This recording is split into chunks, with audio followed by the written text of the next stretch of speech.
Oi gente, tudo bem com vocês? Então, como uma medida, né, de continuarmos estudando durante esse período de quarentena, porque não, nós não estamos parados, né? Nós continuamos trabalhando para ofertar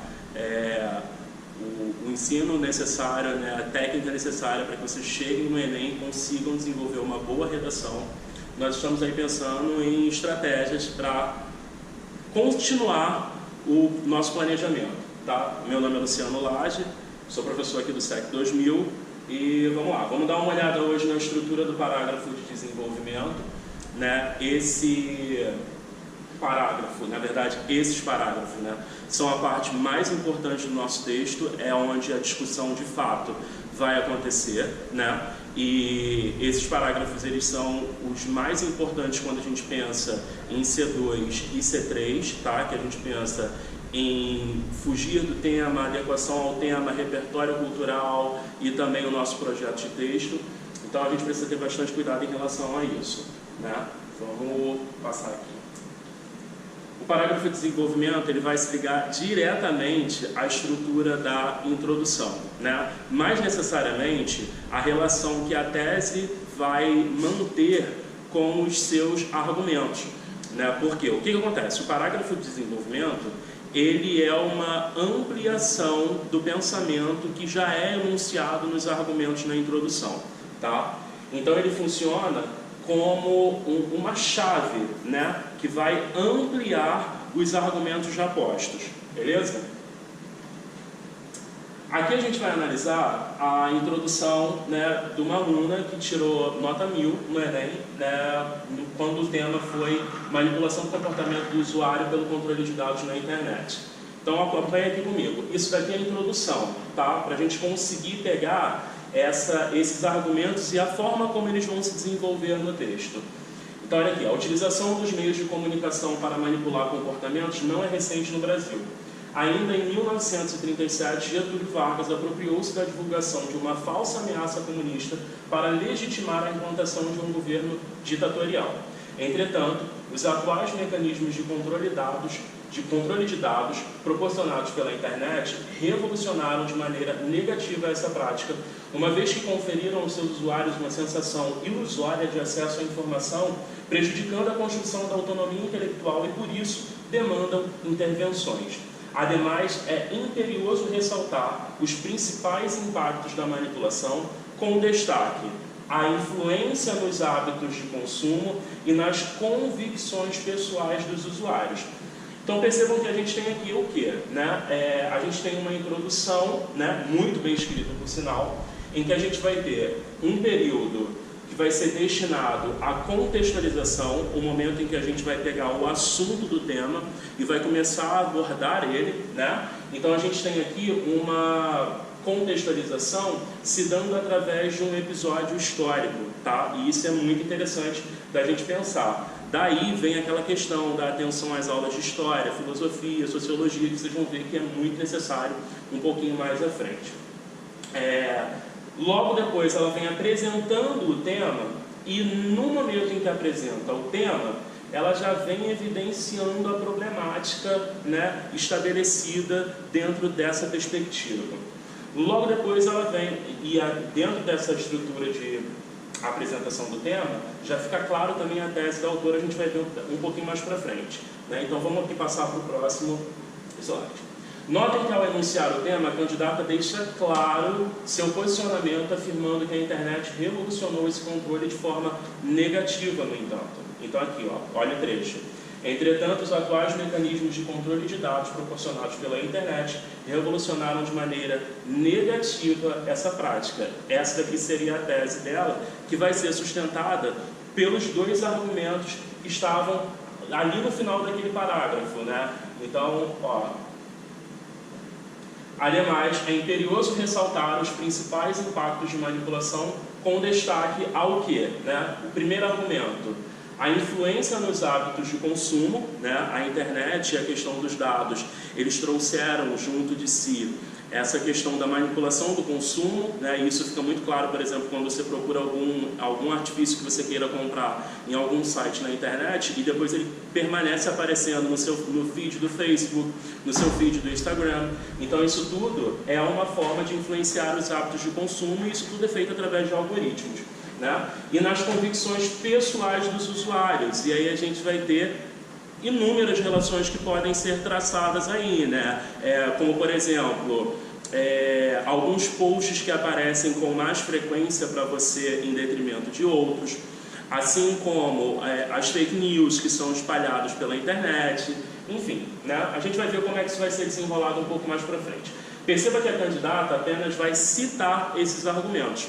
Entendam que na introdução não é o momento de você desenvolver esses argumentos, você vai simplesmente apresentá-los, e isso é de suma importância para que você também não consuma muitas linhas na introdução e acabe perdendo espaço para desenvolver essas ideias propriamente no desenvolvimento, tá? A estrutura do parágrafo de desenvolvimento é composta por 4 elementos, né? A gente vai ter o tópico frasal, que é o período do parágrafo em que você vai dizer sobre o que esse parágrafo vai estar tratando, né? A gente vai ter o aprofundamento ou a ampliação do argumento propriamente dito, que é quando a gente vai realmente mostrar, né, através de relações lógicas, por que esse seu pensamento está correto. A prova do argumento, que é de onde vem, né, em que se justifica essa discussão que você está apresentando ali. E esse é o momento de você usar aquele repertório bolado que eu sei que você tem, né? Aquele momento de você utilizar um filme, utilizar uma música, utilizar dados, estatísticas, autores, enfim, é esse o momento que você vai subsidiar, né, o seu pensamento. E por fim, a gente tem a finalização, que é nada mais nada menos do que uma reiteração do tópico frasal. Ou seja, o parágrafo de desenvolvimento, ele funciona meio que de forma circular, né?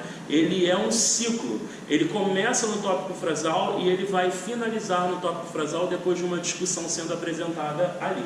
Percebam que há uma tendência para que a prova do argumento se anteponha ao aprofundamento. A maioria das redações que estão apresentando notas mais altas, elas seguem essa estrutura de apresentar primeiro a prova e depois o aprofundamento, tá? Mas entendam bem, isso daqui é tudo móvel. A única coisa que vai sempre ficar ao final é a finalização.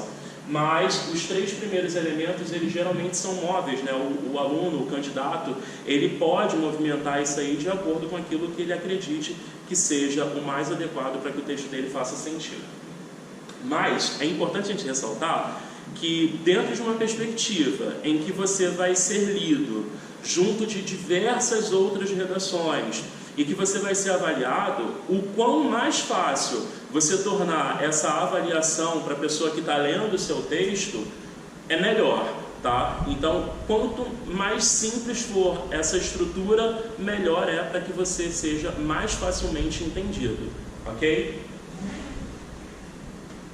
Então aqui a gente tem a estrutura do aprofundamento, né? Então, uma das formas mais eficientes de apresentar esse aprofundamento é você pensar, antes mesmo de você colocar o argumento na introdução, você pensar quais são as causas e as consequências que se relacionam com esse argumento, né? Então você vai pensar sempre a causa dele, né? Em que ele se origina, tá? E depois as consequências. Essas consequências, elas precisam ser pensadas em alguns níveis, né? Então a gente vai pensar uma consequência que se dá no campo mais superficial. Você vai pensar as consequências como você pensa, por exemplo, no iceberg, tá? Você vai ter a parte que está exposta, ela é sempre mais clara, né? Sempre mais óbvia. Só que isso não é o que a gente espera. A gente espera que você vá para a parte mais profunda, que você consiga ir além daquilo que está na surface, né? Aquilo que está na superficialidade. Então você vai levar isso aí para um campo de maior profundidade quando você apresenta uma consequência da consequência. Então olha aqui, ó, a gente vai ter geralmente uma estrutura de encadeamento em que a gente vai ter uma consequência mais superficial que vai levar a uma consequência mais profunda, tá? Então a gente vai pensar a seguinte estrutura, né? Isso aqui é a forma mais tranquila da gente construir um parágrafo que é bem elaborado, sem demandar muito esforço aí, tá? A gente vai pensar causa, consequência, seguida da consequência e, se possível, apresentar um exemplo. Esse exemplo, geralmente, pode ser um exemplo mais simplista, né? Ele não precisa ser algo tão elaborado assim. Lembrando que isso aqui também não é uma estrutura fixa. A gente pode apresentar uma causa, e depois um exemplo, e depois uma consequência, depois a consequência da consequência. A gente pode ter uma causa, uma consequência, um exemplo, depois a consequência do exemplo. Isso tudo pode ser possível, tá? Aqui a gente tem, ó, a prova do argumento, tá? O momento da prova é quando você vai apresentar a origem desse seu pensamento. Porque a gente sabe que as subjetividades, elas são construídas sempre com base em uma outra subjetividade. Então, pensando isso através da construção de argumentos, por mais que você tenha um argumento super original, ele parte de um outro argumento. Esse argumento que, a princípio, pode ser favorável, né? Então ele pode corroborar com a sua forma de pensar, ou ele pode ser um argumento que seja contrário, tá? Isso também não tem problema. Mas na prova de argumento é importante que a gente pense sempre em utilizar um repertório, né? Utilizar algo que realmente se relacione com a discussão que está sendo apresentada. Caso contrário, não dá certo, tá? Caso contrário, você está só apresentando um repertório por apresentar, não está relacionando com nada, e isso aí faz com que você perca ponto na C2. Então fique bastante atento a isso. Então, ó, a gente vai utilizar no geral algum autor que seja referência no assunto, né? E aí aqui eu gosto de citar um exemplo muito engraçado que eu peguei alguns anos atrás, né? Eu estava dando uma aula de redação, e aí o tema era alguma coisa relacionada à pressão estética, né, da sociedade sobre as mulheres. E aí a aluna começou simplesmente dizendo que, segundo Beyoncé, a beleza dói. Gente, não tem como, nesse sentido, a gente utilizar a Beyoncé porque, né, tá fora. A Beyoncé, apesar de ser um ícone de beleza, não é uma referência bibliográfica sobre relações subjetivas de beleza e sociedade, não tem nada a ver, tá? Então a gente precisa tomar bastante cuidado com isso. A gente pode utilizar também escolas filosóficas, sociológicas ou literárias. E aí, eu lembro daquela parada que eu falei lá no início, sobre a gente precisar se apropriar das aulas de sociologia, das aulas de história, das aulas de literatura, porque tudo isso traz uma carga muito grande de informação para o nosso texto, e é exatamente isso que a gente precisa, né, na hora de apresentar os argumentos e as nossas provas. A gente pode também trabalhar com dados de estatística, de preferência aquelas que não estejam, né, na coletânea de textos, nos textos motivadores, porque isso vai fazer... Se você pega uma informação, professor, meu Deus, desespero total, então não posso pegar algo que está nos textos motivadores, não sei, pode, tá? Poder pode, é bom? Não é, tá? Se você pegar algo dos textos motivadores, a sua C2 nunca vai ser 200. Então você precisa extrapolar, você precisa ter um projeto de texto original, tá? Você precisa ir além do que está posto ali, ok? Casos amplamente divulgados também servem como uma prova de argumento, e exemplos fictícios, né? A gente pega algo da ficção e acaba trazendo para o nosso texto como uma prova, porque geralmente a gente tem aí a arte como uma forma de representar a vida. Tá? Então, dependendo do que você vai trazer, você está corroborando com algo que é socialmente apresentado e que dentro desta obra fictícia foi apresentado como uma forma de crítica, tá? Que aí a gente chama dos textos engajados, né? Ok? Então vamos analisar aqui, ó, agora, depois que a gente vê toda essa estrutura aí, a gente vai analisar o primeiro parágrafo de desenvolvimento da Natália, tá? Então, lembrando que, né, a gente tem lá o primeiro argumento dela é a influência, né, dos dados na questão do consumo, ok? Só para lembrar. Então, vamos lá, ó. Nesse contexto, as plataformas digitais associadas aos algoritmos de filtragem de dados proporcionaram um terreno fértil para a evolução dos anúncios publicitários. Então, ela já disse aqui sobre o que o parágrafo dela vai tratar, né? Então, isso aí é um tópico frasal. A gente tem aí um parágrafo que claramente vai tratar sobre a questão da evolução dos anúncios publicitários e de como isso foi agravado pela questão da internet, os algoritmos e a questão dos dados, tá? E aí ela começa, de fato, o desenvolvimento dela, né? Isso ocorre por quê? Ao selecionar os interesses de consumo do internauta, baseado em publicações feitas por este, o sistema reorganiza as informações que chegam até ele, de modo a priorizar os anúncios complacentes ao gosto do usuário. Nesse viés, há uma pretensa sensação de liberdade de escolha teorizada pela Escola de Frankfurt, já que todos os dados adquiridos estão sujeitos à coerção econômica.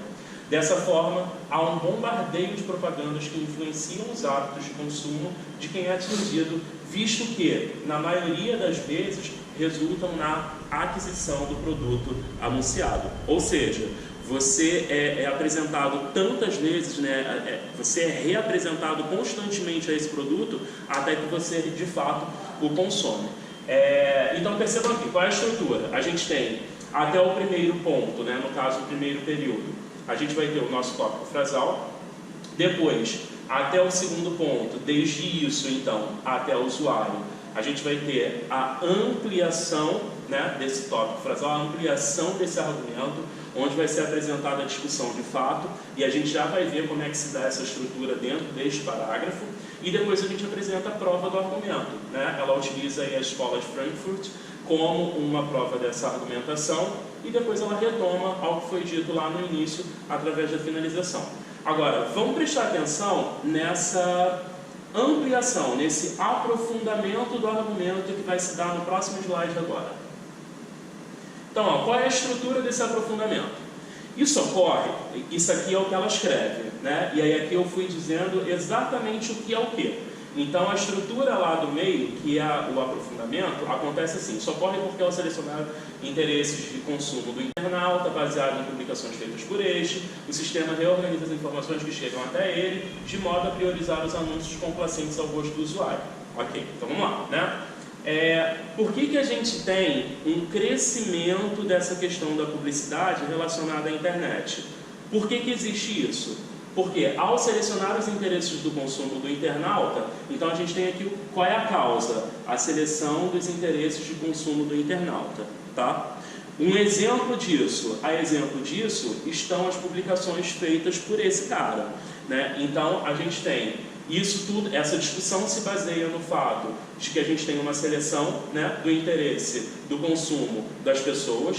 Esse interesse tem, por exemplo, as publicações feitas por essas pessoas, que tem por consequência a reorganização das informações que chegam até ele, que geram uma outra consequência, que é a consequência da consequência. Que consequência é essa? A priorização dos anúncios complacentes ao gosto do usuário, ou seja, a priorização dos anúncios que agradam esse cara, tá? Então a gente tem aqui uma estrutura complexa sendo posta para a gente, né? E isso aqui deixa claro que aquela estrutura que eu coloquei, né, alguns slides atrás, não é uma estrutura fixa, né? A gente tem aqui causa e depois a gente tem um exemplo, depois a gente vai ter uma consequência e por fim a consequência da consequência, ok?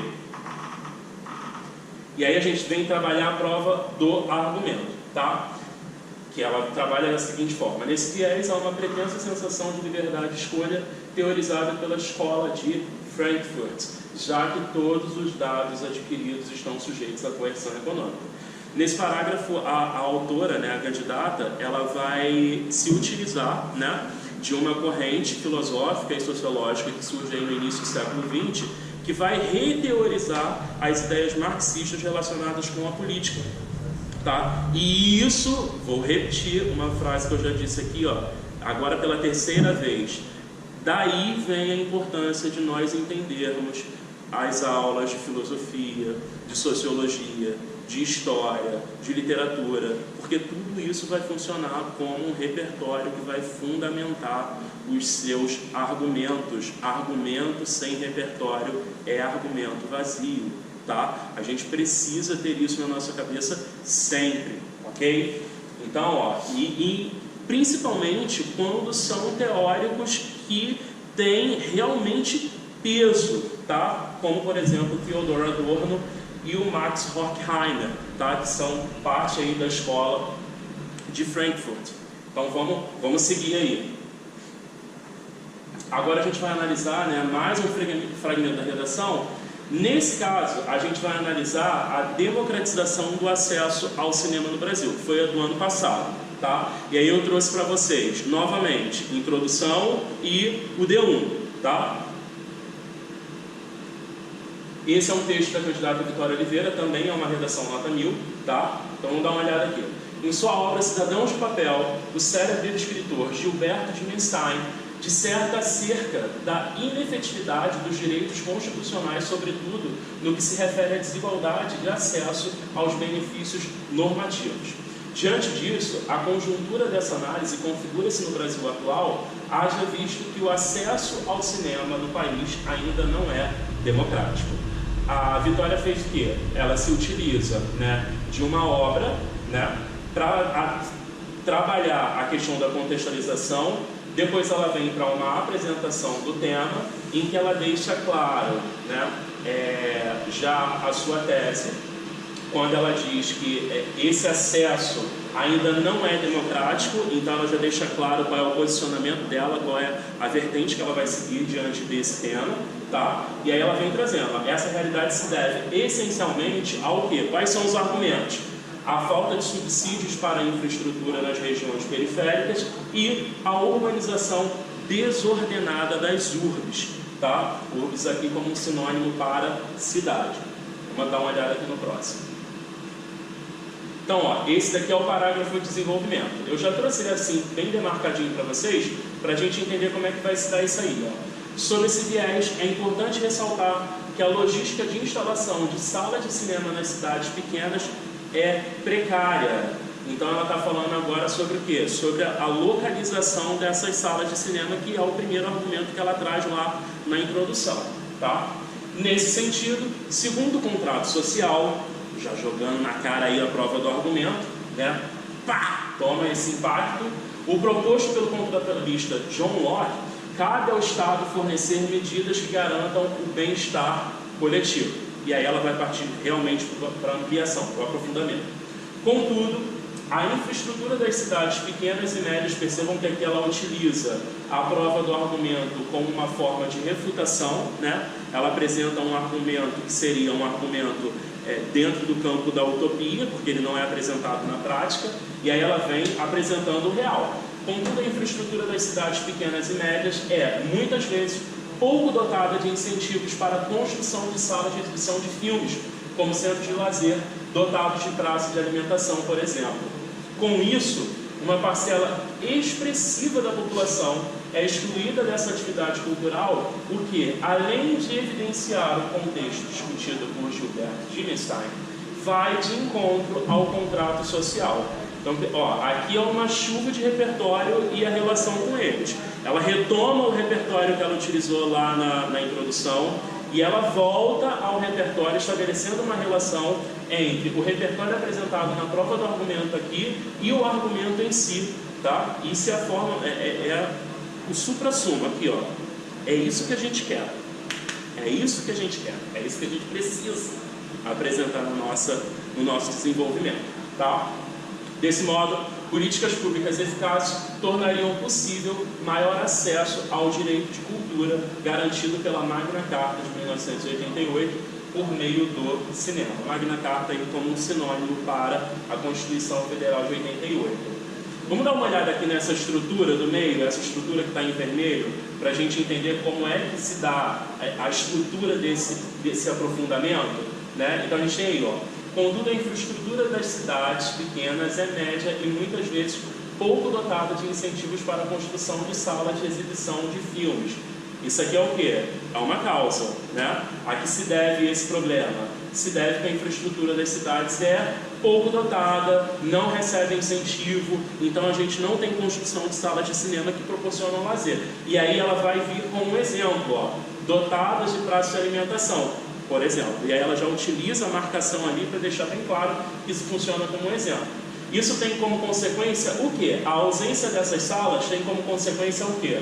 Uma parcela expressiva da população que é excluída da atividade cultural. que tem por consequência o quê? Que vai, né, contrariar o que foi apresentado pelo Gilberto de Minstein no livro dele, né, Cidadão de Papel, e também vai contrariar o que foi apresentado por John Locke lá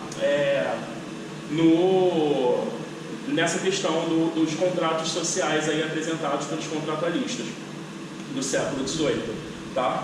Então a gente tem aqui um parágrafo que é muito bem estruturado. Novamente a gente vai ter uma causa, um exemplo, uma consequência e uma consequência da consequência. Beleza? Galera, por hoje é isso, né? Eu quero agradecer vocês por estar aqui junto com a gente. Lembrando que nós não estamos parados, né? Nós estamos produzindo um material de qualidade para que vocês consigam crescer e continuem estudando, né? Porque isso é primordial nesse momento em que a gente tem uma situação tão delicada que priva a gente de diversas atividades, tá? Então, quero deixar isso bem claro, o SEC 2000 não está parado, nós estamos trabalhando e lembrem-se de lavar as mãos, tá, meninas? Beijo!